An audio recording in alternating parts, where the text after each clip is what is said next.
क्या डॉलर की बादशाहत अब खत्म होने वाली है? क्या दुनिया अब अमेरिका पर भरोसा नहीं कर रहा है? अभी अभी एक ऐसा खुलासा हुआ है जिसे देखकर दुनिया के फाइनेंशियल एक्सपर्ट भी हैरान हैं। ताज़ा रिपोर्ट से पता चला है कि चीन अब अमेरिका के ऊपर से अपना भरोसा धीरे धीरे हटा रहा है। उसने 2024 में ही अमेरिका के सरकारी बॉन्ड से करीब 57 अरब डॉलर निकाल लिए हैं। अब चीन के पास सिर्फ 759 अरब डॉलर के अमेरिकी बॉन्ड बचे हैं, जो पिछले 15 सालों में से सबसे कम हैं। लेकिन असली बात यह नहीं कि चीन ने अपने पैसे निकाले हैं, बल्कि यह है कि अब वो इन बॉन्ड्स को छिपे हुए अकाउंट से खरीद रहा है ताकि किसी को पता न चले कि वह क्या कर रहा है। वह अपना पैसा अब दूसरी चीज़ों में लगाना शुरू कर चुका है, जैसे कि सोना और यूरोप और एशिया की संपत्तियों में। इसका मतलब साफ है कि चीन अब अमेरिका की इकोनॉमी से धीरे धीरे निकल रहा है। यह एक बहुत बड़ा इशारा है कि आगे आने वाले समय में डॉलर की ताकत कमज़ोर हो सकती है। सेकेंड वर्ल्ड वॉर के बाद से डॉलर पूरी दुनिया की सबसे ताकतवर करेंसी रहा है। 1944 में जब ब्रेटन वुड्स कॉन्फ्रेंस हुई, जहां दुनिया भर के देशों ने एक फैसला लिया कि वे अपनी करेंसी को डॉलर के साथ जोड़ेंगे और डॉलर को गोल्ड से। उस समय एक औंस सोने की कीमत सिर्फ $35 थी। इस फैसले से अमेरिका को एक जबरदस्त फायदा मिला। वो आराम से कर्ज छाप सकता था और बाकी दुनिया उसके बॉन्ड यानी यूएस ट्रेजरी खरीदती थी। तेल, गैस और बाकी कमोडिटी भी डॉलर में ही बिकती थी, जिससे डॉलर की पकड़ और मजबूत हो गई। लेकिन अब कहानी पूरी तरह बदल रही है, और वो भी बहुत तेजी से। अब दुनिया भर के देश, अमेरिका के दोस्त और दुश्मन, डॉलर को छोड़कर सोना, यूरो और अन्य करेंसीज में अपना पैसा लगा रहे हैं। और इसका सबसे बड़ा झटका अमेरिका को अप्रैल 2025 में लगा। कनाडा ने अपने अमेरिकी बॉन्ड्स यानी कि यूएस ट्रेजरी में से करीब 57.8 अरब डॉलर की होल्डिंग्स बेच डाली। वही चीन ने भी करीब 8.2 अरब डॉलर घटाए। इसके साथ ही Norway, France, South Korea, Germany, Luxembourg, Switzerland जैसे देशों ने भी मिलकर करीब 14.2 अरब डॉलर की कटौती की। कुल मिलाकर सिर्फ एक महीने में दुनिया भर के देशों ने करीब 36 अरब डॉलर की अमेरिकी बॉन्ड्स बेची है। यह कोई छोटा आंकड़ा नहीं है।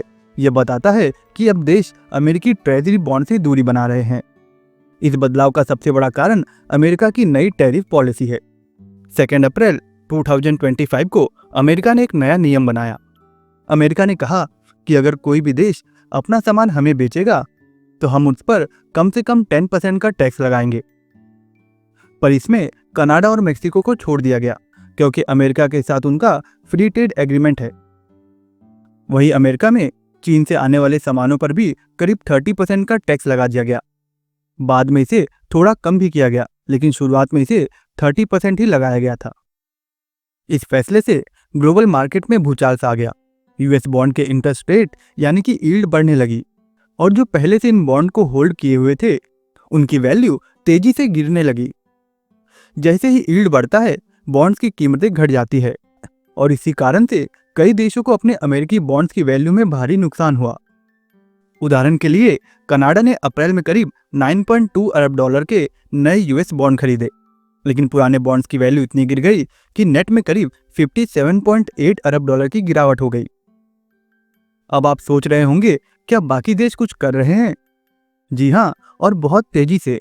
कनाडा ने यूरो में बॉन्ड जारी किया, और वो भी करीब 3.5 अरब डॉलर का। एक ही दिन में इसका करीब 14 अरब डॉलर का डिमांड भी आ गया। वहीं चीन ने एक और बड़ा कदम उठाया। उसने करीब 70,000 ट्राई ऑन्स सोना खरीदा। वे लगातार 6वें महीने गोल्ड खरीद रहा है। जब आप एक ट्राई ऑन्स को कन्वर्ट करते हैं तो करीब 31.1 ग्राम आता है, और उसने तो करीब 70,000 ट्राई ऑन्स सोना खरीदा है, और वो भी सिर्फ अप्रैल के मंथ में। अब चीन के फॉरेन एक्सचेंज रिजर्व में करीब 6.7% का हिस्सा सिर्फ गोल्ड का है, जो 2 साल पहले सिर्फ 4% का था। आज के समय चीन यूरो बॉन्ड्स और युआन में एसेट भी खरीद रहा है, ताकि डॉलर की डिपेंडेंसी कम हो जाए। नॉर्वे कंट्री का सोवेरन वेल्थ फंड और साउथ कोरिया की पेंशन स्कीम के अंदर भी लोग अपने पैसे लगा रहे हैं। वहीं जर्मनी, फ्रांस और लग्जमबर्ग जैसे देश अब यूरोपीय बॉन्ड्स में पैसा लगा रहे हैं, क्योंकि अब वहां की यील्ड भी यूएस के बराबर हो रही है। मतलब साफ है कि पूरी दुनिया अब अमेरिकी डॉलर से हटकर नए विकल्प को खोज रही है। पर क्या इसका असर सिर्फ फाइनेंस तक सीमित रहेगा? बिल्कुल नहीं। ये सिर्फ पैसा या फिर इन्वेस्टमेंट का मुद्दा नहीं है। ये पूरी तरह से जियोपॉलिटिक्स और ग्लोबल पावर बैलेंस से जुड़ा हुआ है। आज अगर देश अमेरिका के डॉलर पर भरोसा करना बंद कर देता है तो इसका मतलब है कि वे अमेरिका की पॉलिसी, उसके टैरिफ, उसके कंट्रोल और उसके भविष्य को लेकर चिंतित है।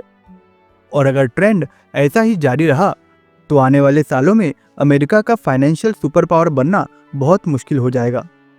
भारत की नज़र से देखें तो यह बदलाव हमारे लिए एक बड़ा संकेत है। अब जब अमेरिका की आर्थिक पकड़ ढीली हो रही है और दुनिया के बड़े देश डॉलर से दूरी बना रहे हैं, तो भारत जैसे देशों के पास भी एक ऐतिहासिक मौका है। भारत अपनी खुद की करेंसी रुपया को धीरे धीरे इंटरनेशनल लेन देन में लाने की कोशिश कर रहा है, जैसा कि रूस और अन्य खाड़ी देशों के साथ रुपए में व्यापार की शुरुआत। साथ ही भारत भी सोना खरीदकर अपने फॉरेन रिजर्व को मजबूत कर रहा है और यूरो और येन जैसे विकल्पों की तरफ ध्यान दे रहा है।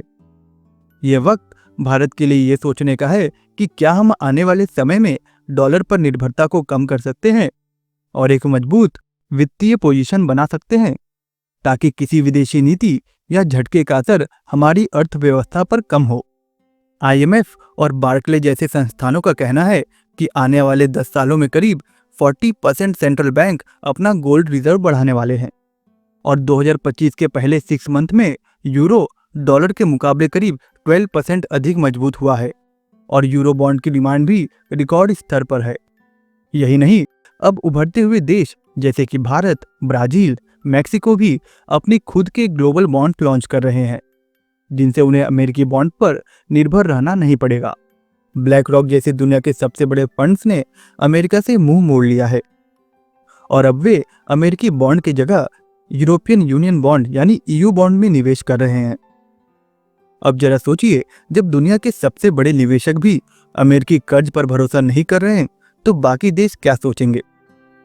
यूरोप भी अब अमेरिका की जगह चीन की तरफ झुक रहा है। साल 2025 के स्टार्टिंग में ही यूरोप का एक्सपोर्ट करीब 910 बिलियन यूरो को पार कर गया और चीन के साथ उनके व्यापारिक लाभ यानी ट्रेड सरप्लस करीब 170 बिलियन डॉलर को भी पार कर चुका है। यह सब एक संकेत है कि डॉलर की पकड़ अब कमजोर हो रही है। अमेरिका की बड़ी कंपनियां भी अब बाहर जाने का सोच रही हैं। अब असली सवाल उठता है, क्या अमेरिका फर्स्ट की पॉलिसी ही अमेरिका को बाकी दुनिया से अलग कर देगी? क्या ब्रिक्स और बाकी देश मिलकर एक नई आर्थिक दुनिया बना देंगे? अब ये सवाल सिर्फ आंकड़ों का नहीं, अब ये सवाल है कि भारत का भविष्य कैसा होगा। क्या हम उस मोड़ पर आ चुके हैं जहां हमें एक बड़ा फैसला लेना है? ट्रंप की नीतियां पूरी दुनिया को हिला रही है। टैरिफ की मार से एशिया डगमगा रहा है, ब्याज दरों पर विवाद गहराता जा रहा है और डॉलर की पकड़ अब उतनी मजबूत नहीं रही। और इस माहौल में भारत एक क्रॉस रोड पर खड़ा है। तो अब समय है कि हम भी इस बदलाव को समझें और अपने फाइनेंशियल सिस्टम को सिर्फ एक देश या करेंसी पर निर्भर मानने की गलती न करें। अगर आपने यह वीडियो यहाँ तक देखा है तो आप उन गिने चुने लोगों में से हैं जो ग्लोबल फाइनेंस के असली सच को समझना चाहते हैं। तो दोस्तों, अगर आपको ये वीडियो पसंद आया है तो प्लीज़ इस वीडियो को लाइक और अपने दोस्तों में शेयर जरूर करिएगा। इसी तरह की नॉलेजेबल वीडियोस के लिए आप इस चैनल को सब्सक्राइब कर सकते हैं। तब तक के लिए अपना ख्याल रखिएगा और वीडियो देखने के लिए धन्यवाद।